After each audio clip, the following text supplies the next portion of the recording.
Hello friends, in today's topic we are going to talk about Elastic Load Balancer from AWS. So we'll discuss what are all the different types of load balancers and we'll see a demo on each one of them. So let's get started. So what is load balancer and why do we need one? Suppose you have a web application which is deployed in an EC2 instance. You don't need a web load balancer for that. You can just give the IP address to the customers who are using it and they can access your web application from that IP address. But suppose you have a cluster and you have deployed your web application in two or more than two EC2 instances, then you will technically have many IP addresses associated with each EC2 instance.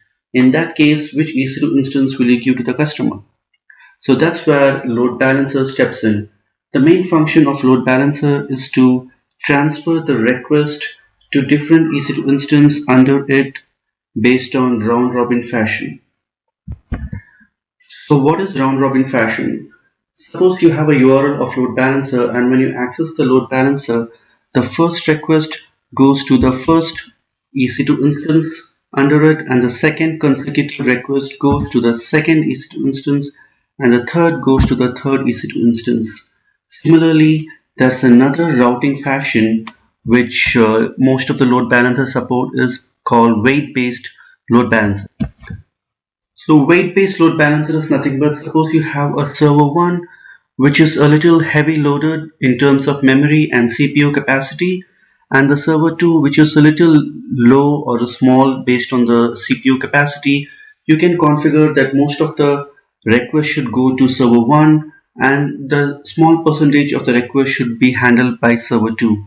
So based on the capacity of your server you can transfer the load. So this is called weight-based load balancing. By default, load balancer supports round robin fashion. Now let us see this in an example where we will log into our AWS console. We will create three EC2 instances. We will install the web server in all of these three and we will assign a load balancer for all these three EC2 instances and we'll see how load balancer transfers the request among these three EC2 instances. So let's log in into our AWS console. So let us go to the EC2 dashboard and go to instances, and under instances I'll go to launch instance. I already have a launch template created for me which will spin up an Ubuntu Linux server and also install the web server for us. So let us create the first EC2 instance. Let's select this, go to actions and launch instance from template. So we don't have to change anything here. We'll just go down. We'll give the name as web server 1 and then scroll down a bit, go to advanced details, and in user data I have written the script which will install the Apache 2 web server and it will start the web server. It will go to var www html and create a index.html file which says welcome to server 1. Alright, so let's launch instance from this template.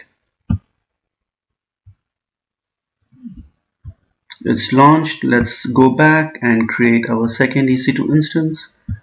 Actions, launch instance from template. We're pretty much okay with all these. We'll just change the name to web server 2 now and go back to advanced and change the text so it will be easier for us to know which instance has the request landed on. Welcome to server 2,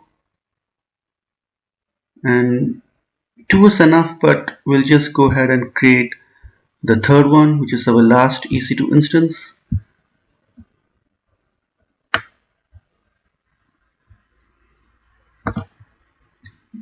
Web server 3, and I think we don't have to change anything in this case. We already have welcome to server 3 as the message. Okay, launch instance from template. Alright, so we have launched 3 instances from this template. Now let's go back to the EC2 dashboard and see if it's been running. So now we have all the three instances up and running. So let us test whether the web server is up as well. So let's test the first EC2 instance. Let's copy this IP address, click on the new tab, and so welcome to server 1. So you'll see this similar messages and the next two servers as well. Let's test that quickly. This is the IP2. Welcome to server 2. And similarly, let's test our third server.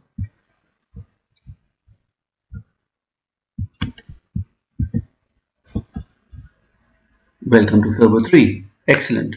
Now we have all the three EC2 instances up and running. Web server installed and index.html working fine. So the next step would be is to create a load balancer and to assign all these EC2 instances to that. So let's quickly go to the load balancer screen, select this load balancer and create load balancer. And here you have three options: application, network and classic. So we'll choose classic load balancer for now, and then slowly we'll go to application load balancer and we'll compare what is the difference. Classic load balancer, as the screen shows, is a previous generation, is a legacy load balancer. AWS does not support or add any new features into this classic load balancer, but to understand the concept, classic load balancer is pretty much enough for us. So let us create one. Let's give a name quickly. I'll name it as my ALB, and then so you have the load balancer protocol, the instance protocol HTTP. So basically what it means is the Apache 2 server which we installed in the EC2 instance, it is running in port 80, and the application load balancer will be listening in port number 80. So when your application load balancer is accessed, which is listening in port number 80, it receives a request and it sends the request to the Apache 2 running in EC2 instance in port number 80. Okay, now let's go to the next screen.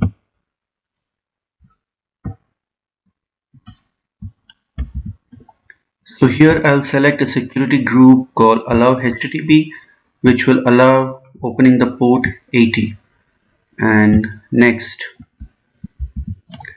So here you can see that it is throwing us a warning. So it says that your load balancer is not using a secure listener. So in the previous screen we just selected a security group which opens the port 80 for us. So 80 is nothing but a plain text, a HTTP port.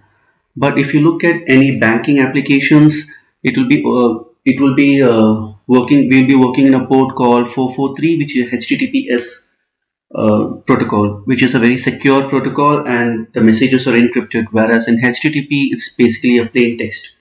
So for that security purpose, it is warning us that your load balancer is not secure, but for learning purpose you're fine with it. But basically when you're working in your project and in your company project, mostly you won't be using HTTP, we'll be dealing only with HTTPS. So now let's go to the next screen. So here's where I'll be configuring all the health checks. So here basically what it will do is the load balancer will basically look out for a file in the EC2 instance in the name of index.html. If it is able to find a file index.html, then it will declare that the health of the EC2 instance is healthy.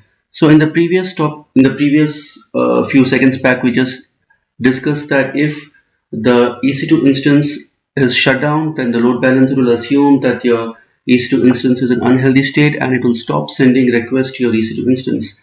So this is how it will figure it out, whether the health condition of your EC2 instance is healthy or not. So at what interval will your load balancer check for the health status? So that is, it will check at every 30 seconds. So it will first hit a ping request, and then after 30 seconds it will send another ping request. After 30 seconds it will check for the health again. So the interval is set here, and for your load balancer to decide whether your EC2 instance is in healthy state or an unhealthy state, it needs to get 10 consecutive times it need to get a positive response. Like First time when it's hitting the EC2 and looking for the path index.html, if it is able to find, then it will say yes, your EC2 is in healthy state. After 30 seconds, again it will try to hit your EC2 and find for the file index.html. So consecutive 10 times is when your load balancer decides that yes, your EC2 instance is in healthy state. So those parameters are being declared here. For this demo, we'll reduce this 10 to 2, and unhealthy threshold parameter will keep it as 2. So if we do a simple mathematics here, how long will it take for the load balancer to decide whether your EC2 instance is in healthy state or unhealthy state? Let's assume that I put the threshold as 5. So 5 times at the interval of 30 seconds. So 5 into 30, 150 seconds. So within 150 seconds, your load balancer will decide whether your EC2 is in healthy state or not. Now to determine whether it is an unhealthy state or not, so it will send 2 ping requests at the interval of 30 seconds. So it will just take 1 minute to decide that yes, your application is in unhealthy state. Now let's go back to the next screen. So here we'll be adding what all EC2 instance should be under this load balancer. We will select all the 3 EC2 instances which we just created and then add some tags. We don't need any tags here. These are optional. So basically here you'll be giving environment and you'll be giving whether this is a test or prod or something like that, and review and create. So let's create this. Alright, so our load balancer is up and running. So let us come down and go to this instance tab. So here, as you can see, the status of each EC2 instance is out of service. So it will take some time for the load balancer to ping the EC2 instance and to get the healthy status or unhealthy status validated. So until then, this will be in out of service. So as you can see, instance registration is still in progress. So this will take a couple of seconds. So now the status is changed. As you can see, it is now in service. So cool. So our job is done here. Our EC2 instance are up and running. We have assigned a load balancer to that. Now let's test our load balancer. Let's go back to the description. Let's copy our DNS name and create a new tab. Copy paste this and see how does our load balancer behave. So when I click enter, so the first request it sends to the server 1. Now let me refresh the screen and see the next consecutive request should go to the server 3. The third request goes to server 1. Fourth request goes to server 2. So like this, in a round robin fashion, it sends the request to the all 3 EC2 instances. So far so good. I hope you have understand how load balancer works. Let's look into few more interesting concepts. Let me scroll down this a bit, and here there's something called edit stickiness. Stickiness session is something where you assign a particular IP address to your to a particular EC2 instance. So whenever a load balancer gets a request from a particular IP address, it will always forward the request to a particular EC2 instance.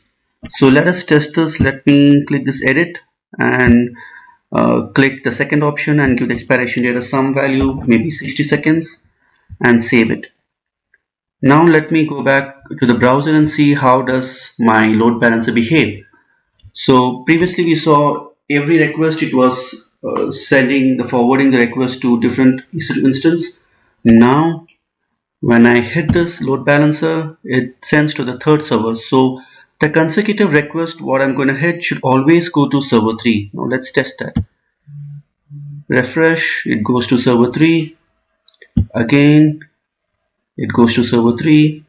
Third request, it goes to server 3. As you can see, the load balancer has assigned my IP address to server 3. So any number of times I try to access my load balancer, the request will always be forwarded to the third server. So guys, that's it about the load balancer in today's video. Subscribe my video, like, share and comment. In the next video we'll be talking about application load balancer, and we'll be discussing some interesting concepts in them. Until then, thank you. Goodbye.